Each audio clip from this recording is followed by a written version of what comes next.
this lecture I'll discuss the procedure for determining if two lines intersect, two lines in three space intersect, and also a little bit about direction cosines. The first things I'm going to need to point out is that this there's a question about this. In fact, this is the question from homework 1B, but in that question were several typos. Just to make excuses for myself, the original question had one typo, and in fixing it I introduced, I think, 2 or 3 more. So at any rate, I think it's only fair that I go through this and explain what's wrong with this problem.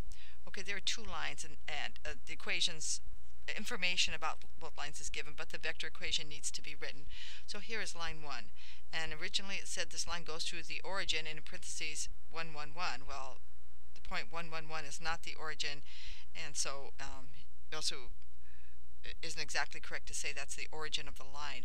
All we care about is a reference point, since the line doesn't originate anywhere. It's just a line in 3 space. Okay, so this is the reference point for it. So I can write R naught as a vector is 1I plus 1J plus 1K. All right. The next thing I need to write the equation for the line, which is going to be R, and I'm going to use T for the parameter, as before, will be R naught plus the vector in the direction of the line times T. Well, if you notice up here, the vector in the direction already has T's in it. Those T's should not be there. I was going to kind of take them out. The T is a parameter. It's what scalar multiplies the vector in the equation for the line. All right, so now I could write this as 1, and then combining the i's, now it would be 9t here. I think you're probably familiar with how to write this equation for a line.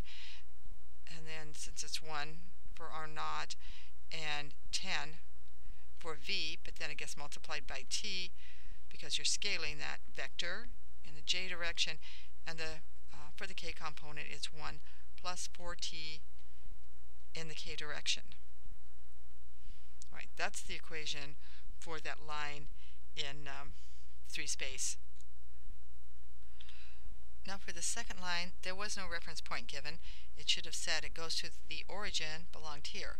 So R naught for this line is the point, well, P naught is 0, 0, 0. All right.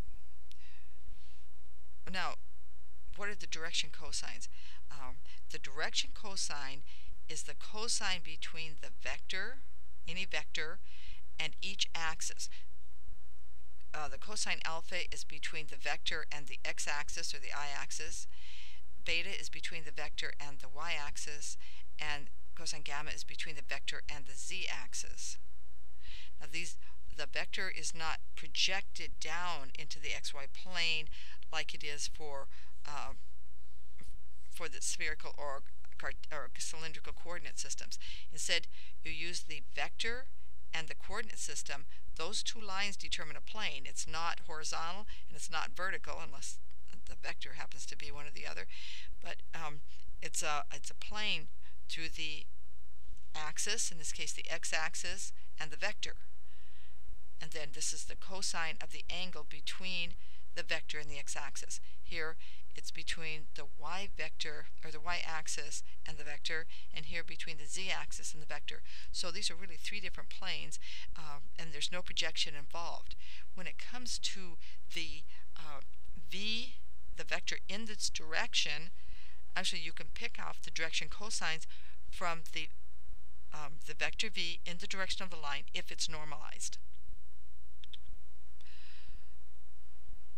All right, in this particular case, that v vector is 2i plus 4j minus 6k. Right. What is the magnitude of this? Well, it would be the square root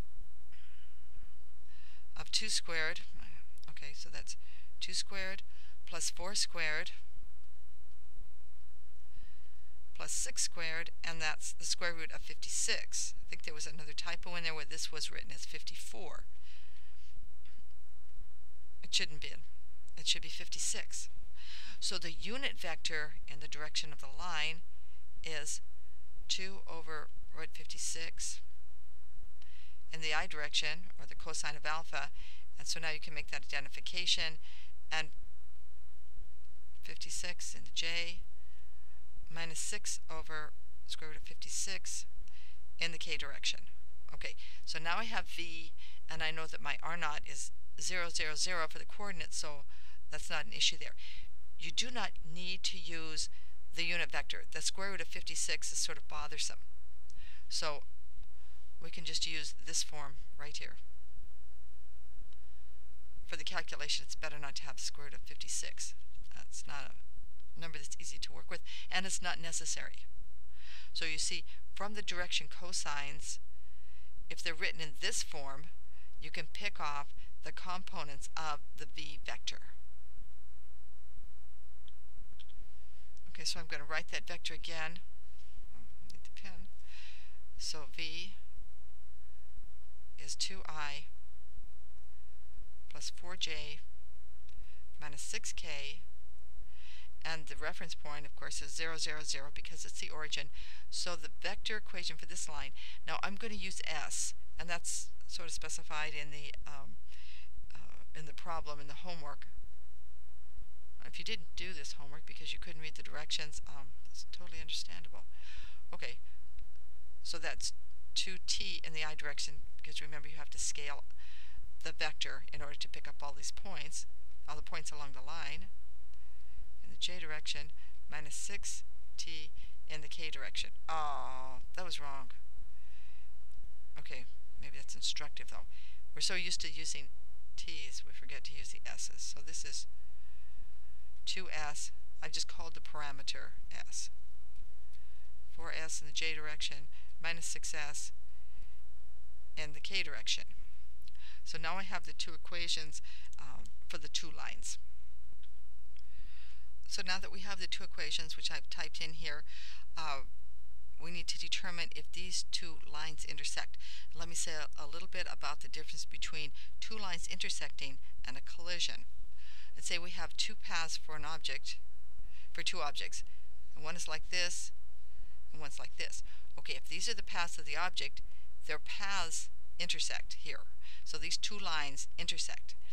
That means for some, if these represented those two equations, at some value of t and at some value of s,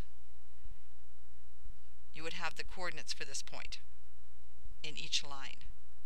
They would go through the same x, y, z.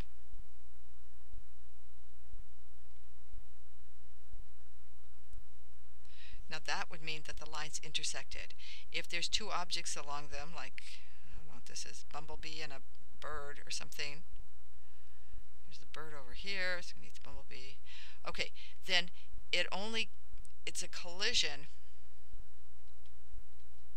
if they intersect at the same time.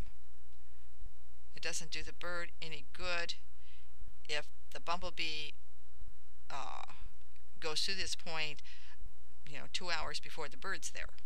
So it has to be at the same time.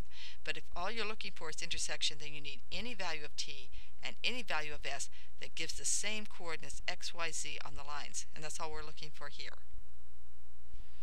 And so how do you do that? Well, you have to match up the x, y, and z. So that means I have a system that would look like this. The x's have to match, and the y's have to match, and the z's have to match.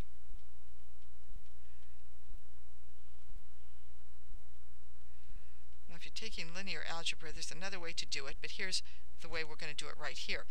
This is an overdetermined system. We have two unknowns, s and t. So here's two unknowns, and we have three equations. One for x, matching the x values, matching the y values, and matching the z values. So the way to do it is to pick two of the equations. I'm going to pick the x and y equation and solve this as a system. In other words, determine, if possible, that there's some value of s and some value of t that satisfies these two equations. Then from those two values of s and t, try it out in the z. In other words, you make the x and y match, but if the z doesn't match, then, of course, the lines don't intersect. However, if the s and t satisfy this equation as well, then you have the x, the y, and the z matching for some value of s and some value of t, and you can say that the lines intersect. So that's the plan. I'm going to take the first two and solve them as a system. So here are the first two equations I'm going to solve. 1 plus 9t has to equal 2s, and 1 plus 10t is equal to 4s. I'm going to solve them as a system. I'll use elimination. I'm going to multiply this by minus 2, and I would get negative 2 minus 18t equals negative 4s. Second equation, 1 plus 10t is equal to 4s. Then I add them up. Of course, the s's are gone, which is my plan. And so this becomes minus 1, and this would be minus 8t. Solving for that, t is equal to 1/8. Now I have a value for t. I go back and substitute in this equation. This is just, basic algebra, and find a value for s. I'll use the second equation here. So I have 1 plus, this is negative 10, and I replace t by minus 1/8, and that equals 4s. So that's so that gives me something like negative 2/8 equals 4s. Right, so I can find s is negative 1/16. So when s is minus 1/16 and t is minus 1/8, the x and y values of the line match. They're the same. They have the same x values. They have the same y values. Now the question is, do they have the same z values? And to find that out, we take these values. I'll put them up here. T equals minus 1/8, and s equals negative 1/16, and we put them in the equation for z and see if that equation is satisfied. Okay, so here's the equation for z. 1 plus 4t, is it equal to minus 6s? So I have 1 plus 4 times the negative 1/8, and I want to know if it's equal to minus 6 times negative 1/16. Looks like this is 3/8 on this side, and I believe this becomes 1/2. So they're not equal. So the x values matched, the y values matched, but the z values did not match. These lines do not intersect. No matter what the homework tried to make you do.